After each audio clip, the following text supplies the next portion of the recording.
Ethiopia is calling on Egypt and Sudan to join a cooperative framework agreement on the use of the water from the Nile River. They say this agreement provides opportunities for all states in the region.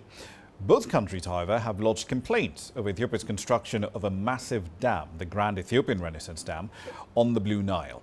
Officials in Addis Ababa, however, say the deal is fair and it's equitable, and they defend the dam, saying it can benefit Ethiopia's neighbors too. Despite the lack of unity, this agreement took effect on Sunday after more than a decade of negotiations. Here's CGTN's Girum Chala.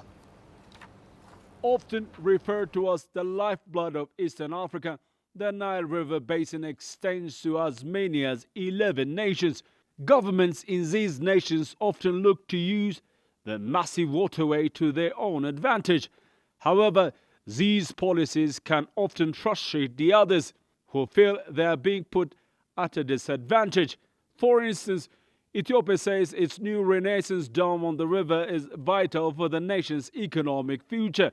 But downstream Egypt and Sudan say it's impacting their water security. Decades of efforts between the states to come to an agreement on how to use the river have failed. Until now, it seems.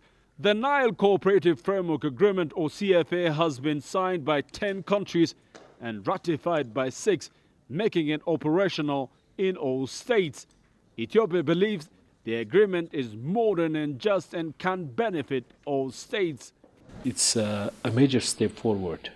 For one thing, it rejects and defies the colonial legacy agreements, which only gives unproportional credit or benefit to the lower riparian countries.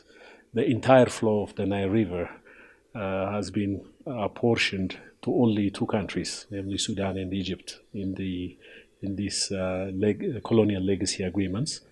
And the establishment of this commission puts an end to such preferential treatment. The CFA aims to create a collaborative approach to the Nile's resource, promote fair water usage, emphasize transparency, and encourage investment in infrastructure. Experts say the agreement introduces mechanisms for efficient water utilization, crucial for agriculture and energy generation. What Ethiopia and other Nile Basin nations are saying is that the water might come from one or some of us and flows to the other lower riparian states. Therefore, let us all benefit from these waters fairly, with no exclusive rights. However, Egypt has rejected the Cooperative Framework Agreement between Nile nations and wants the status quo to continue. Ethiopian officials say Cairo is failing to see the bigger picture. Egypt and Sudan only want the former agreement between few to sustain and benefit them only. But for the rest of us, especially for us Ethiopians, although we generate 85% of the Blue Nile, they wish to sideline us. However, this new CFA will change that history, give us all equal opportunities to develop through the utilization of the Nile.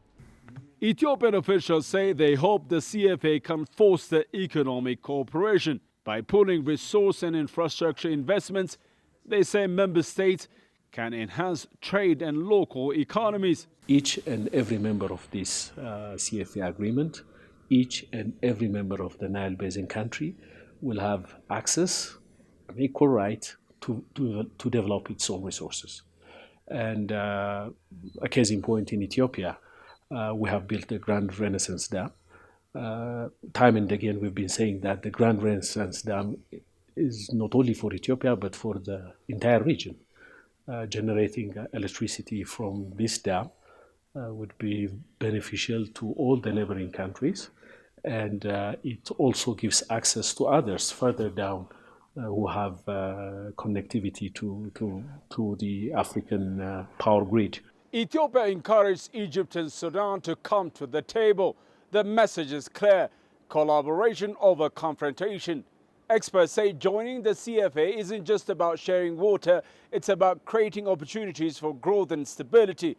A united approach could redefine the future of the Nile Basin, ensuring that not only the present but also future generations thrive. Girum Chala, CGTN, Addis Ababa, Ethiopia.